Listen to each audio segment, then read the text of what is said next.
Hello, everyone, and welcome to Spoilers, obviously. Spoilers, obviously. I am your host, Joel, and with us, Moses Moon. Hello, everyone, and welcome to Spoilers, obviously. Welcome to Obviously Spoilers. In today's episode, we will be discussing the permutations of delinquent young rabbits. Okay, delinquent young rabbits. Let's It's go a with metaphor. It's a metaphor. that. Well, should I get the metaphor? Because I don't know. No, it's okay. No, I was choosing word babble, and then I was using word association to make it viable as a proper segue. Well, now I kind of feel left out. No, don't worry. I mean, technically, the permutations of delinquent rabbits, we could take Ellie and her best friend, as we see in episode 6 of The Last of Us, as these rabbits, as rabbits are known to be horny little creatures that, whatever, but they're permutated because in this case they're gay, and then they get bitten. Okay. That's our show, everyone. Thank you so much for coming out. Yeah. Anyways, yeah, so today we are going to talk about The Last of Us Season 1, Episode 7. Episode 7. Yeah. I dropped a pen. Sorry for the weird noises. Yes, continue. It's all good. So in this episode, it's a flashback episode, just like I said on the last podcast episode. This is a DLC episode about, Ellie. We get more information about Ellie. Like it's about time because this entire season you've like kind of hinted a little bit, like here's a little information about her. It's like, but we don't really know anything about her. Like we start the game with Joel, how on the day everything happened, so we know his story from the beginning. What actually matters. With her, we know nothing. She was born after the pandemic, after all of this, like during the pandemic, to be more accurate. So we know honestly nothing about her. So it's nice. It's nice they gave us an episode dedicated just on her and her background. You just saw the episode, so I did. What do you think? Oh, well, I have an issue with Hollywood, and I don't have an issue per se. Again, it's all about story, but when all you can choose between a dynamic of people is a romantic interest, and I don't care about sexual orientation, like as long as it fits the story. But that's basically, of the two side main episodes, we got two love stories that were like, okay, fine, but I just don't think Hollywood knows how to do friendships anymore. And friendships are really powerful, really inspiring. Even nowadays, people are questioning Frodo and Sam's, sexual orientation. It's like, no, that's not the point.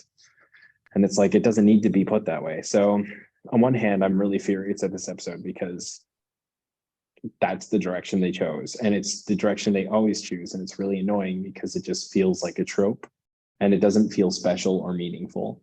However, on the other side, this episode was really decent. It built a lot of things where like there's a lot of subtext and context brought into Ellie's character, especially things that she's been dropping, and like understanding the behind the scenes of it. We don't fully get to figure out what happens at the end, precisely the transition between the end of the episode to where we find her in the first place, which I think is an interesting, little detail, but that they chose to leave out, which we'll either see later on or soon, or that in particular to the story in and of itself, that wasn't the point, which it wasn't. So we find Ellie taking care of Joel. He's just been stabbed by a broken baseball bat. They find a house a couple miles up and they hide in, and it's Ellie is trying to find her resolve. Joel's telling her to go, leave him, go find Tommy, complete the mission, or just leave him to die, basically. And she runs upstairs to do something. She pauses and she has this flashback. Flashback is her days in the academy. She's unruly. One of her best friend left her. She's either dead or whatever. She's just gone. And so she's been left all alone. She's doing PT with the other kids from this academy program from Fedra. And she gets picked on and she turns up the heat, and she's unruly and undisciplined and violent. And so she has a good talking to by one of the, I guess, teachers at the academy, or the principal kind of figure. And he gives her like this straight on, like, hey, you can either get a shit job and be, picked on by the people you've been picked on, or you can straighten up and actually have some discipline and get to boss around the people who have been bullying you. And from their perspective, it's interesting to look at a cleaner or more moral side of Fedra out within its inner context, without the blemishes of the external world and its fascist ideals. And I think it's really interesting. It's really nice when programs make strong arguments within different contexts of different social structures or political views or whatever, when they're opposing each other, and you get good dialogue. So I thought that scene was particularly well written. And so she's like, okay, I'm going to straighten up. And she goes to sleep that night. And while she's, sleeping, her friend, who's been gone all this time, comes back and surprises her. And the funny little moment, she covers her mouth and like she's Ellie's ready to kill. She's like, what the fuck is going on? And pulls out a knife, and we're established. We meet what's her name? Do you remember her name? Her friend's name? Yeah. No, I don't remember her name. Yeah, it's just not really clicking. Anyway, so we meet and her. It has nothing to do with the fact that she's black. I just don't remember. She is black. No, I guess it wasn't that strong, but it's also almost irrelevant. So apparently they're best friends, and she's like, I've joined the Fireflies. So that's like a striking, like, oh my gosh, like, why are you kidding me? This must be a joke. And then she's like, okay, you're gonna come with me. I'm gonna take you to a place. You're gonna say no at first, but then you're gonna say yes. So she tells her, like, I'm a Firefly and I'm gonna take you out somewhere. And she's like, okay, fine, I'll go. So they sneak out, they avoid some detection, they climb to the roofs, they do some roof hopping, and then they go to the mall, which has been barricaded and blocked off because there's infected inside. Or is there? So her friend takes her inside and they go in and she turns on the power, and then bam, there you go. The mall is fully activated and there are no infected inside. And so they start having mayhem and having fun and going around. Ellie experiences an escalator. She sees a lingerie shop. They make some comments about it. And I'm going to pause because there's people passing me.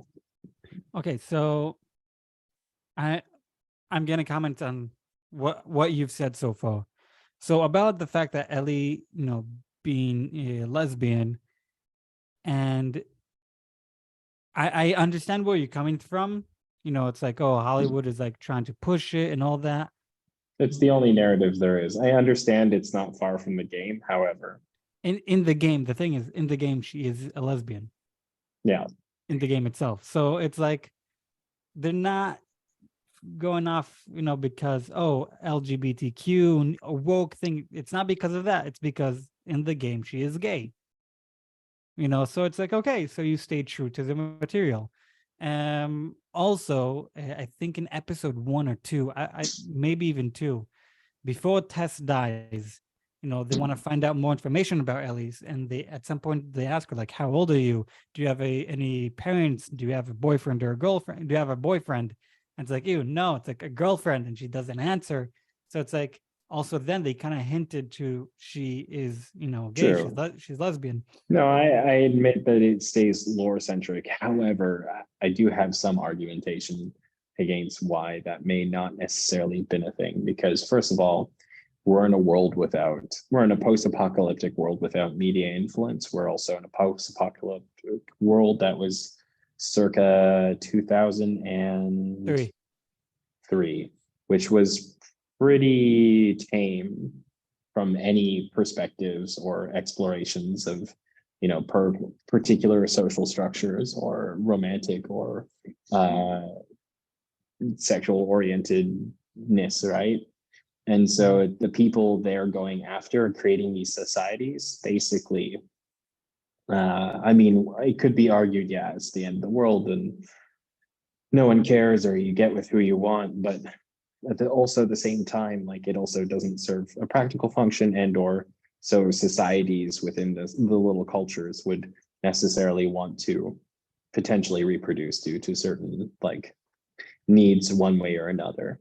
So because the predominance would probably, like, I don't know how strong these relationships would necessarily be promoted, to have them have this inkling towards romance, like at least finding her romance at her age, as opposed to just having a dear friend or someone who it may not know if, because most people are questioning at that age. And she's like 14, 15? She's supposed to be 14, 15, yeah.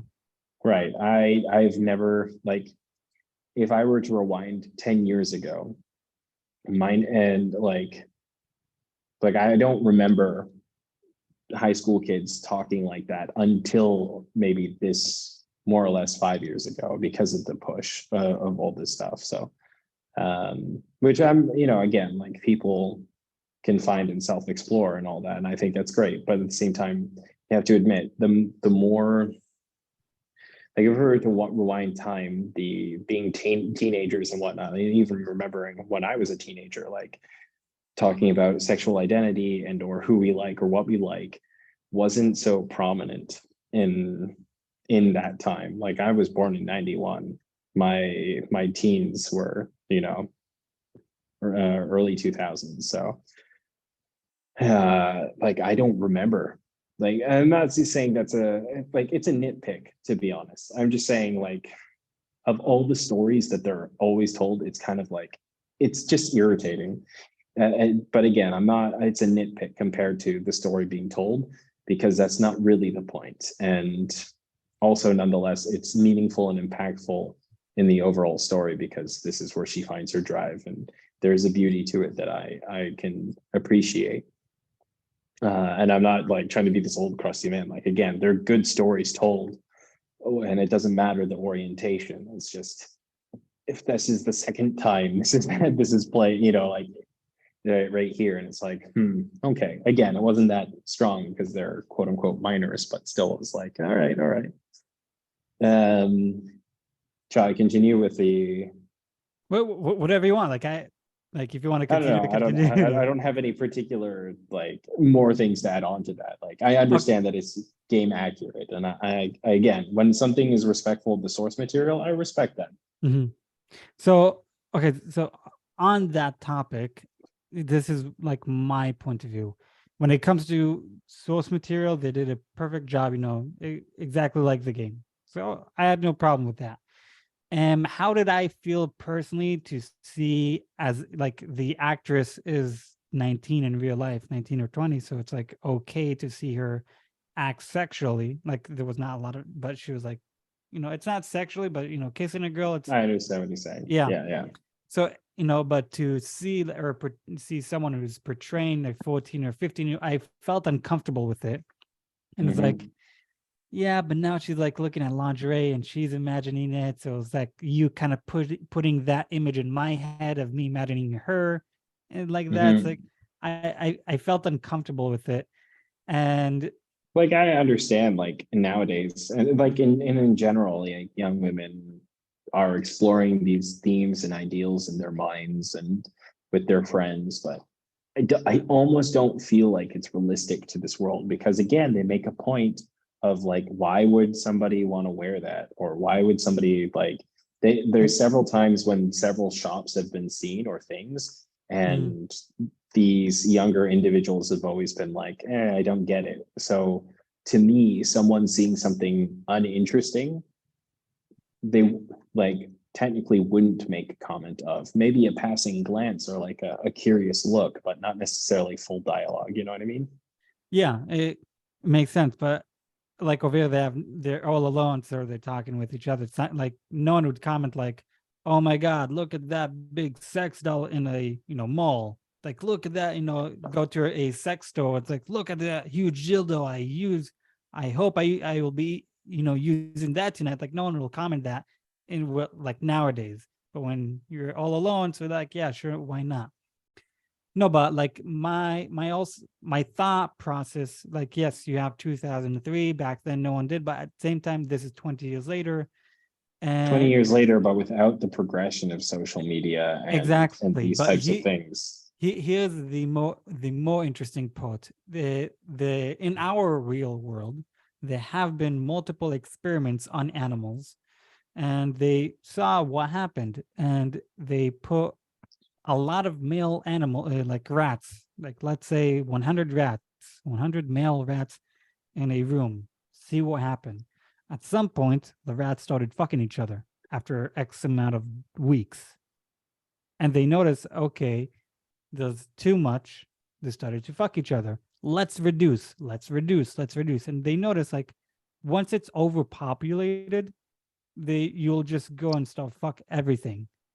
Mm. you know so if you go to this post-apocalyptic world, the human race went down, everything went, so the more gay, lesbian, and all that is actually should reduce as well. So, like, again, this is not the main focus of the episode, but to make it more realistic to the real world, to have a lot of characters who are you know gay or lesbian is not realistic when the population has been reduced by a lot Yeah, compared to it's when you the social need of like, okay, like reproduction and keeping humanity's numbers.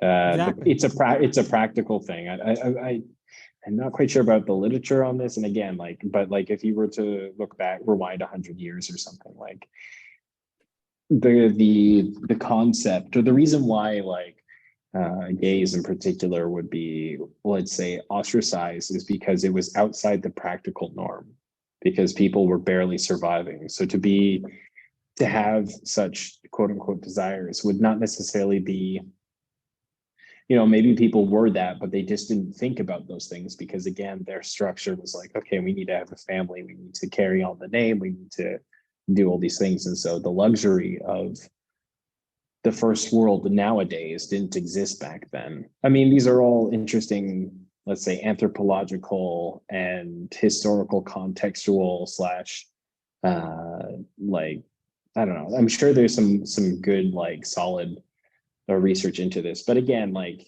it does. There seems to be a place where like when that type of, let's say, our worldview is inferred on such a dynamic or let's say stressed world, where it almost seems impractical, or so, because it's so strange, it seems like, okay, okay, it's sure it could exist, but it's like it's we're very heavily focusing on it. And again, that's not my issue with the show. It's just, I think thematically and certain other things, some of the goals or messages they could get across without some of these things. But again, it's not, again, it doesn't deter from the value of the story per se, because Mhm. again, this isn't about them, this is about Ellie's inner core strength, which we are getting to. Do you remember where we left off and where we're at in the episode? Yeah, so they are in the mall, they see the lingerie, they're walking and just talking with each other, and then they go to like the arcade, or they go to the photo booth, they take a few pictures Mm-hmm. with each other. Throughout the entire time, we see Ellie kind of like wanting to make a move, but she doesn't know how or if she should. Yeah, And lots of sexual tension. yeah, exactly.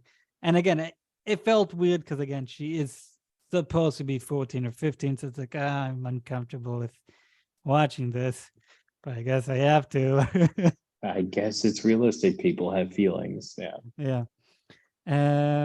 So yeah, they just have fun, and then they go to the arcade, and over there they play Mortal Kombat, which was Hell yeah. a funny little throwback, I think, to episode 2, Mm-hmm. to when Joel and Ellie walk and they see an arcade game.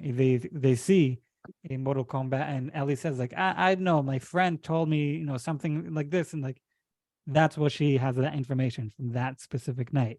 So it's a nice little throwback to the Yeah, no, it's it. Like I said earlier, like this whole episode brings the underlying context of what Ellie has been dropping all throughout this season. So it's very interesting to watch this episode, seeing her character fleshed out a little more. Yeah. During their time in the arcade, though, the noise they make wakes up an infected that has been cooing in the back behind some counter for a while. So there's some suspense there. Yeah, I was hoping for him to, during that entire noise, for him to jump. Like, how will you escape this? You're so into the game, you won't hear him coming. So it's like, Correct. fuck. But no, he came much later. I also thought there would be much more because as we progress the episode, they have a bit of a tiff because this girl is leaving. She's she's basically arranged this date night, and there's this continual back and forth between of not just sexual tension but also like political ideologies taking clashes at each other between the anarchist and the fascist. And Ellie seems that this girl's been here this whole time making pipe bombs and things like that, so this pisses her off. And she's basically feel like this girl's been trying to recruit her, but at the same time not really, because she's just saying goodbye, she's leaving for somewhere far away. And so she leaves, and then she says fuck it and turns around on her heels and comes back because she's like, yeah, I'm fine. Like, I missed. I mean, I just watched it, but it's like, did she want to go with her or did she want her to stay with her? And she said okay. So there's this conflicting messaging of like what their plans were.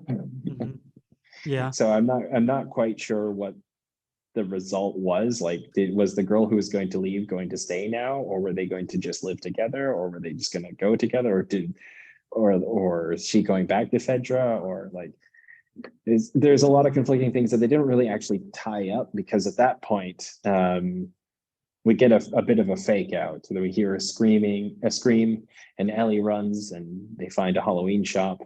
Now I thought that the pop-up monster that because it's triggered by a motion sensor, I thought that was like, oh, the infected had walked by it or something. Like, that's where I thought that was going. And then we find out that like this girl is being munched on by a bunch of others and Ellie has to hightail it or something. You know what I mean? But no, it was just her. So they have a further talk and decide that they love each other, and they're dancing, and Ellie's being pulled out of her uncomfort zone, or out of her comfort zone, and which is they're experiencing life.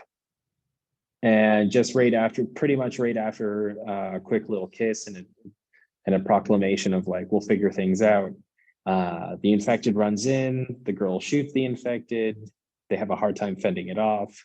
By the time Ellie kills it, they realize both of them have been bitten. And then this is the point of the episode. The point of the episode is, what do we do? Girl says that we could off each other or kill ourselves, and that would be that. Or we could go for option 2, which is just fight it out, just keep going no matter what. And those are the words that are solidified deep in the core essence of who Ellie is in the show. as we cut back and Ellie, in a determined rush, starts searching the entire house where she has Joel kept and tries to find something to, I don't know, something that would help. And she ends up stumbling upon a needle and thread, the magic needle and thread, which will close all the internal bleeding on the inside, because she just decides to stitch a surface wound as opposed to going deep inside. So yeah, she super does sanitary. Yeah, she does Super sanitary. Yeah, yeah. So I- here's my theory about that specific ending. So mm, I assume we can agree they decided to wait it off and see what happens, basically to turn into a cordyceps zombie. yep. But also, Ellie did tell Joel it's not her first time killing someone. Yeah, I So think she kills her friend. this girl. Yeah. I thought they were going to do it then and there, because that's 2-for-1. She's killed an infected, and then she's like, okay, they'd agreed to kill each other. And so out of love, she kills her, but then she doesn't have the guts to kill her herself. Mhm. And then somehow the leader of the Fireflies finds her and then recruits her. Yeah, I was kind of bummed they didn't show that to us. Like, okay, what happens next? Like, how did Ellie find that the Fireflies? Like, how did they find her? Like, what happened? Like, I assume they both waited out to see what Mhm. happens. And once her friend turned, Ellie decided, no, fuck this. I don't want to turn, so I'll just kill her. And she kills her, and she runs Mhm. away. She runs away out of the mall. Then she stumbles to the Fireflies, and then she, realized, like, I should have been turned by now, but nothing has happened. And obviously, they tie her up and they put her in that room where we Correct. meet her for the first time. Well, that- with your type of reaction, it tells me that this isn't addressed in episode 8. No, this is a flashback episode. This, like, okay, so we have episode 6, how Joel is injured. Episode 8, Yep. the beginning and the ending.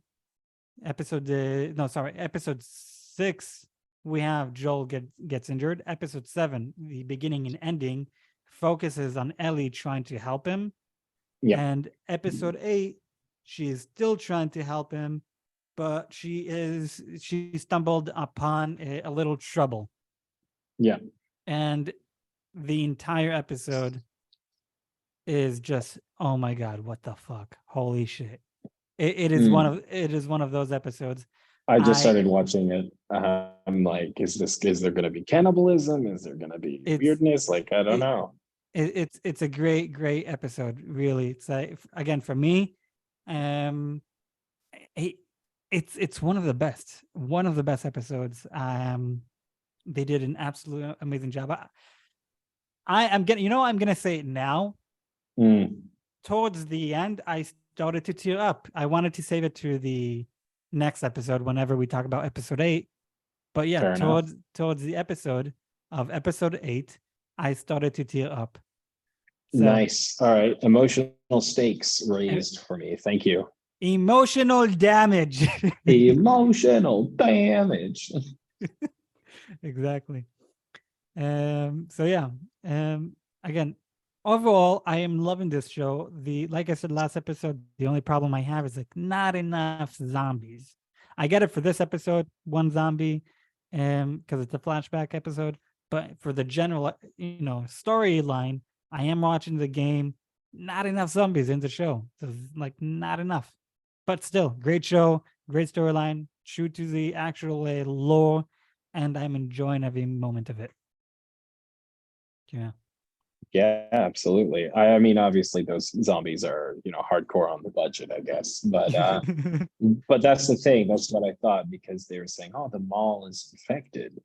And it's not. And she's been staying there for a few days. I thought now that Mr. Cordyceps, because again, like, those pools are the sentinel kind of things. I thought he was a sentinel, like what we saw in the first one. Mm-hmm. First or second episode, where, like, it triggers a whole bunch of them to come. I was like, that would make sense, Yeah. So I thought that would have been cool, because then Ellie would have to, like, hightail book it, and then there's no way she would go back to Fedra and then one way or another. But yeah, it was a good episode. It was decent. As a flashback episode, also versus like also just like the progression of the story. Because again, nothing happens in the overall story. It's the interest, the intrigue of who Ellie is that holds the captivation for this episode. But it's interesting. I'm looking forward to seeing the next episode so that I can kind of see like, okay, what do they have to work with script wise, and what were they trying to convey, or what, how far did they want to get? Because episode 8 is the last episode, correct? No, episode 9. Oh, wow. Okay, cool. So, all right. So we got some we got some time. Yeah, we got some time. On one hand, like, okay, we got some time. Next week is the last episode, but at the same time, it's like I want it to be 10 episodes. Like, I can't, like, I don't feel like you told us the entire story yet. Like, if I'm not mistaken, episode 9 is going to be like 45 minutes. Each episode is like an hour, a bit over an hour. This episode 9 is going to be like 45 minutes. So it's like 15 minutes less than the usual. Just trying to tie up things. Yeah, that's interesting. I don't know how to process that because I haven't seen episode 8 yet. Yeah. No, but we'll see. Anyways, I want more. They did an amazing job, and I heard they gonna start shooting for season 2 soon. I'm not sure. I hope they will, because that means next year we will get season 2. Yep. Yeah. Well, I mean, honestly, despite my little nitpicks, it was a fun episode. It was good to see that, and I liked it. Not as strong as some of the other episodes in my mind, but still, no, really. It's a good episode. Not the strongest. I would give it like 6.5 to a 7. Yeah, about that. Yeah, but no, episode 8. I'm gonna hype you up. Like, I don't like hyping people up because it's like, oh my god, okay, get high hopes, and then it's like, oh, he overhyped me. So I don't like doing that to people. But in my point of view, it's a 10 out of 10. It's a great fucking episode. Well, yes. Stoked. I look forward to doing a little spoilers, obviously, about that in the near future. In the near future. Anyways, until then, I do believe we got to the end of the episode for today. I got nothing else to add. I am Joel, and with us, Moses Moon. That's me. We talked about The Last of Us Season 1, Episode 7. Give us 5 stars on Spotify and everywhere else. I'll put the link for the Hebrew Podcast. Give us all your money. Put all the links in the bio for Hebrew Podcast, radio, Instagram, show for Moses. We are spoilers, obviously. And until then, bye. Peace out.